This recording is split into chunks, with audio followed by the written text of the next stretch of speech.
అందరికీ నమస్కారం అండి. ఈరోజు మనం జొన్నలగడ్డ రామలక్ష్మి గారు రచించిన నాన్న అనే ఓ చక్కటి కథను విందాం. ఇక కథలోకి వెళ్దాం. నాన్నకి 60 నిండాయి. షష్ఠి పూర్తి జరిపించమని అమ్మ ఒకటే పోరు. నిజానికది అమ్మ సరదా కాదు. తను స్వయంగా చెప్పలేక నాన్నే అమ్మని నా మీద ఉసుగొలుపుతున్నాడని నా భార్య అనుమానం. నాన్నంటే నాకు చాలా ఇష్టం. ఈ రోజు నేను ఇలా పచ్చగా ఉన్నానంటే ఆయన ముఖ్య కారణమని నేను అనుకుంటూ ఉంటాను. కాని ఆయనతో పాటు నా జీవన విధానము, అలవాట్లు కూడా కారణమని నాకు తెలుసు. పొగ త్రాగను, మద్యమేం కర్మ, కాఫీ టీలు కూడా ముట్టను, క్లబ్బులకి పేకాటలకి దూరంగా ఉంటాను. వీటన్నింటినీ అమ్మ కూడా మెచ్చుకుంటుంది. కాని సంప్రదాయం పేరిట జరిగే పూజా పునస్కారాలకి, వేడుకలకి కూడా నేను దూరమే. అదే అమ్మకు నచ్చదు. పత్రికలు, టీవీ, సినిమాలు ఇవే నాకు అదనపు కాలక్షేపాలు. శ్రావణ శుక్రవార పేరంటాలు, సత్యనారాయణ స్వామి వ్రతాలు, కాశీయాత్ర సంతర్పణలు వగైరాలకు పిలుపు వచ్చినప్పుడు అమ్మ నొచ్చుకుంటుంది. అలాంటివి మన ఇంట్లో ఎప్పుడు రా అని. వాటి వల్ల సంపద మరిన్ని రెట్లు పెరుగుతుందని, వైభోగం పెరుగుతుందని అమ్మ ఉద్దేశం. ఉన్నత సంపాదనతో ఈ స్థాయిలో ఉన్నానంటే అలాంటివి లేకపోవడమే కారణమని నేను అనుకుంటాను. షష్ఠిపూర్తి మాట ఎత్తొద్దని కాస్త మృదువుగానే అమ్మకు చెప్పేశాను. అలాంటి సమయంలోనే భాస్కర్ నుంచి వచ్చిన ఫోను నన్ను విస్మయపరిచింది. నాన్నకి షష్ఠిపూర్తి ప్లాన్ చేశాను. అప్పుడే ఇది పిలుపు అనుకోకు. ఖర్చు అనుకున్న దానికంటే ఎక్కువ అయ్యేలా ఉంది. కాదనకుండా ప్రస్తుతానికి నువ్వు నాకు 30,000 సర్దాలి. అదే విషయం. భాస్కర్ నా చిన్ననాటి స్నేహితుడు. కాలేజీ రోజుల దాకా ఇద్దరం చాలా క్లోజ్గా ఉండేవాళ్ళం. అప్పట్లో మా ఇద్దరి పరిస్థితి కూడా మధ్యతరగతికి కాస్త దిగువనే ఉండేది. భాస్కర్ తన తండ్రి గురించి ఇలాంటి ఫోన్ చేస్తాడని కలలో కూడా ఊహించలేదు నేను. ఎందుకంటే నేను మా నాన్నని చాలా ఎక్కువగా ఇష్టపడ్డానికి భాస్కర్ తండ్రే కారణం. నా మనసు గతాన్ని తవ్వటం మొదలుపెట్టింది. అప్పుడు నేను 10వ తరగతి చదువుతున్నాను. ఓ సెలవు రోజు మధ్యాహ్నం నాన్నకి పకోడీలు తినాలి అనిపించింది. అమ్మని అడిగాడు. అమ్మ వెంటనే వంటింట్లోకి వెళ్ళింది. డబ్బాలు తడిమింది. కొద్దిగా శనగపిండి ఉంది. కాసిని ఉల్లిపాయలు, అల్లం తరిగి పిండి కలిపి పకోడీలు వేసింది. తీరా చూస్తే అవి చిన్న పళ్ళెం నిండా మాత్రమే ఉన్నాయి. అమ్మ ఆ పళ్ళెం తీసుకెళ్లి నాన్న ముందు పెట్టింది.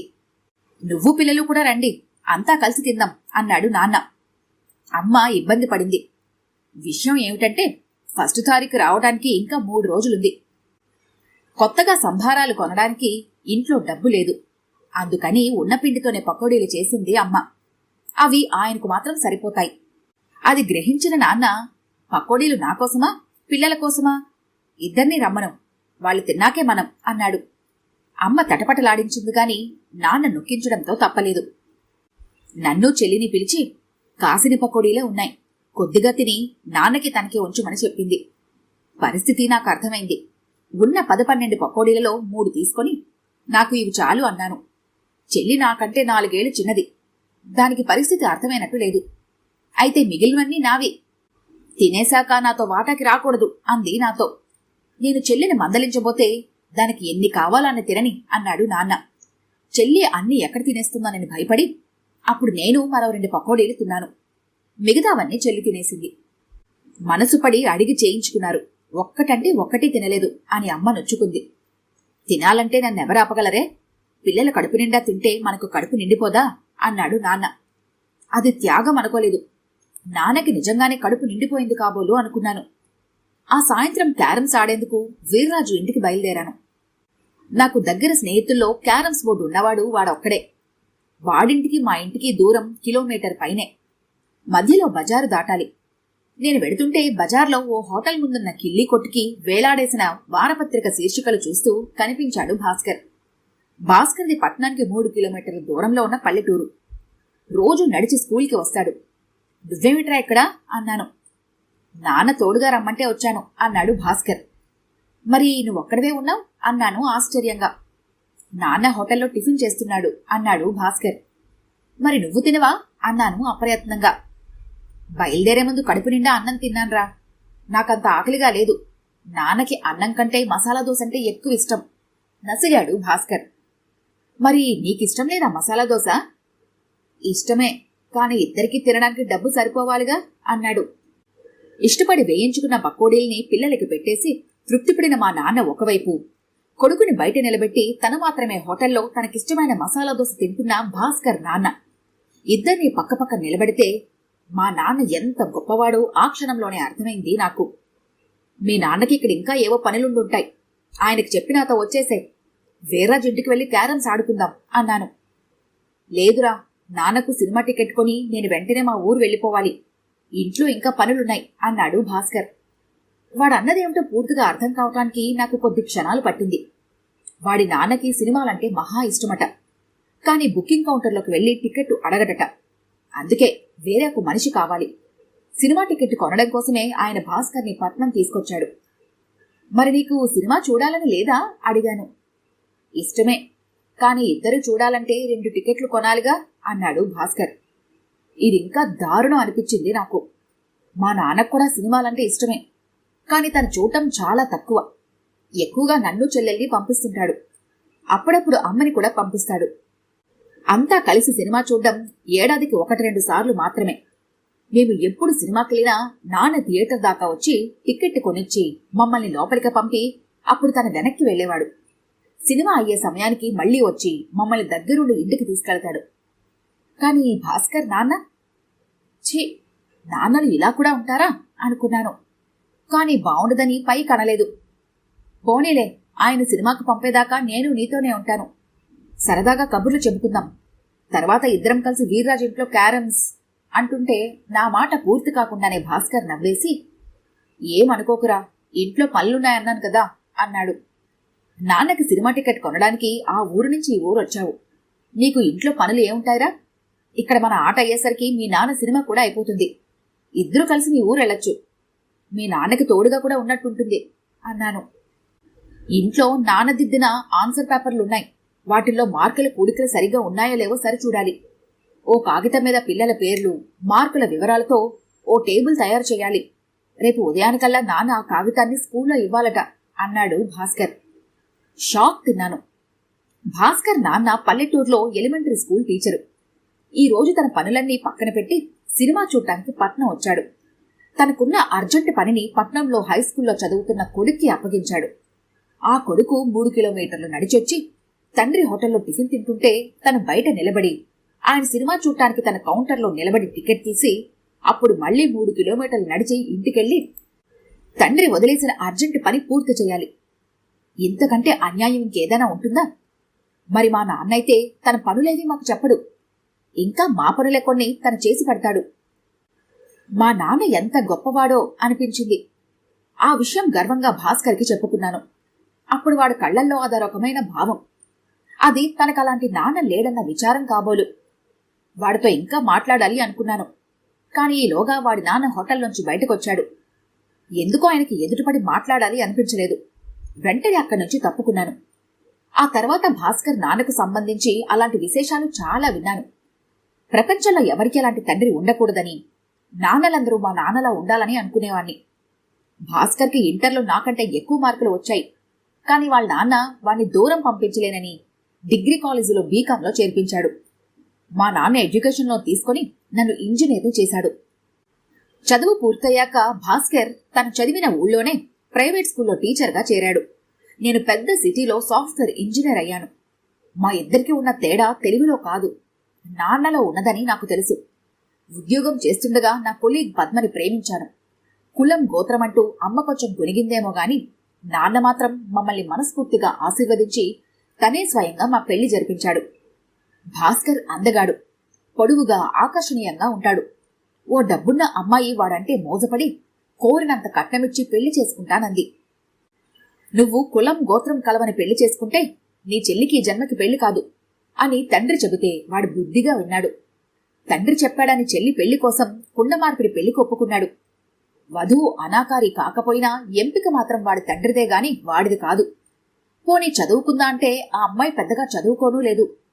అత్తగారికి ఇంటి పని, వంట పనుల్లో సాయం చేయగలదేమో తప్ప భర్తకి సంపాదనలో వేణీళ్లకి చన్నీళ్లగా ఉండలేదు. రాజుల సొమ్ము రాళ్లపాళ్ళంటారు. భార్యాభర్తలిద్దరూ ఉద్యోగస్తులైనా చాలా ఇళ్లలో జరిగేదదే.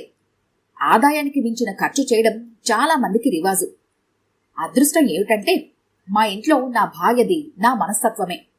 జీవన విధానంలో పొదుపు పాటిస్తూ కలిసొచ్చే చోట ఖర్చుకి జంకకుండా పెళ్ళైన 2 ఏళ్లకే నెలసరి వాయిదాల మీద పెద్ద ఇల్లు కొన్నాం.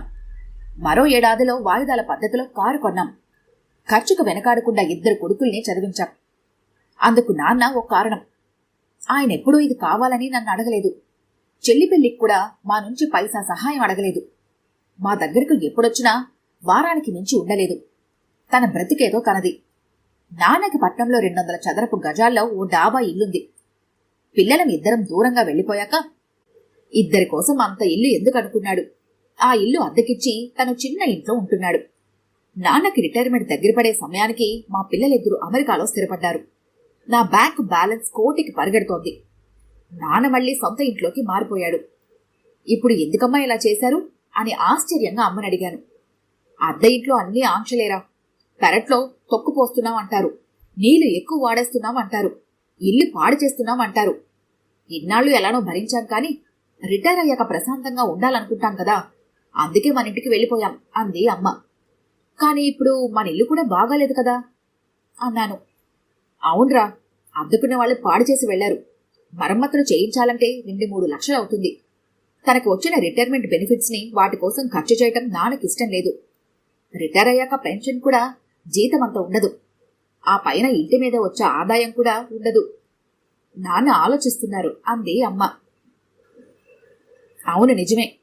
అయినా ఆ పాతబడ్డ ఇల్లు మనకెందుకమ్మా, అది అమ్మేసి మీరొచ్చి మాతో ఉండండి అన్నాను. ఆ ఇల్లు నాన్న కష్టార్జితంరా. ఎన్నో సందర్భాల్లో ఆ ఇల్లు తాకట్టు పెట్టి డబ్బు తెచ్చి అవసరం గడిపారు నాన్న. ఆ ఇల్లంటే ఆయనకి పెద్ద సెంటిమెంటు. చివరి రోజులు అక్కడే గడపాలి అంటారు అంది అమ్మ. నిజమే, ఆ ఇల్లు నాన్నని చాలాసార్లు ఆదుకుంది. ఆ అవసరాల్లో నా చదువు, చెల్లి పెళ్లి కూడా ఉన్నాయి. అవునులే అమ్మా, ఎవరి సెంటిమెంట్లు వాళ్ళవి అని ఊరుకున్నాను. ఆ ఇల్లు మరమ్మతు చేయించగల స్తోమత నాకుంది. కాని ఆ ఇల్లు అమ్మకానికి పెడితే స్థలానికి తప్ప ఇంటికి విలువ లేదు. దానిమీద ఎంత ఖర్చు పెట్టినా బూడిదలో పోసిన పన్నీరు. దాని విలువ మారదు. ఈ విషయం నా భార్యకు చెబితే, అయినా ఆ మాత్రం మావయ్యకి తెలియదా? ఆయన అడగాలి గాని ఇల్లు మరమ్మతికి డబ్బు కావాలంటే మనం ఇవ్వమంటామా? అడగలేదంటే ఆయనకి తెలుసు దానిమీద ఖర్చు వృధా అని అంది. నాన్నకి ఎవరిని దేనికి చేయి చాచి అడిగే అలవాటు లేదు. అందుకు ఎన్నో నిదర్శనాలు. అడగలేదంటే ఆయన ఇచ్చినా పుచ్చుకోడని నా భార్య అంటుంటుంది. అందుకు నిదర్శనాలు లభించే అవకాశాన్ని మేము ఇంకా ఒక్కసారి కూడా ఉపయోగించుకోలేదు. నాన్న రిటైర్మెంట్ దగ్గర పడుతుండగా మొదలెట్టింది అమ్మ షష్ఠపూర్తి గురించి. నాకైతే డబ్బు ఖర్చు పెట్టామంటే దాని ఫలితం నిత్యం కంటికి కనిపిస్తూ ఉండాలి. ఇల్లు, కారు, ఆభరణాలు, చివరికి సెల్ ఫోన్లైనా పర్వాలేదు. కానీ వేడుకల పేరు చెప్పి చేసే ఖర్చు ఆ కొద్ది క్షణాల మెరుపై మెరుస్తుంది. ఆ తర్వాత అది అందరికీ పరగడిపే. నాన్నంటే నాకెంతో ఇష్టం. కాని ఆయన షష్ఠపూర్తి వేడుకపై నాకేమాత్రం ఆసక్తి లేదు. ఆ విషయం అమ్మకి చూచాయిగా చెబితే, ఇది కూడా నాన్నే జరిపించుకుందుర్రా, కాని ఇది కన్నబిడ్డలు చేయాల్సిన వేడుక. చేస్తే ఈ ఘనత వాళ్లకే, చెయ్యకపోతే వాళ్లకే అవమానం. అది నాన్న బాధ అంది.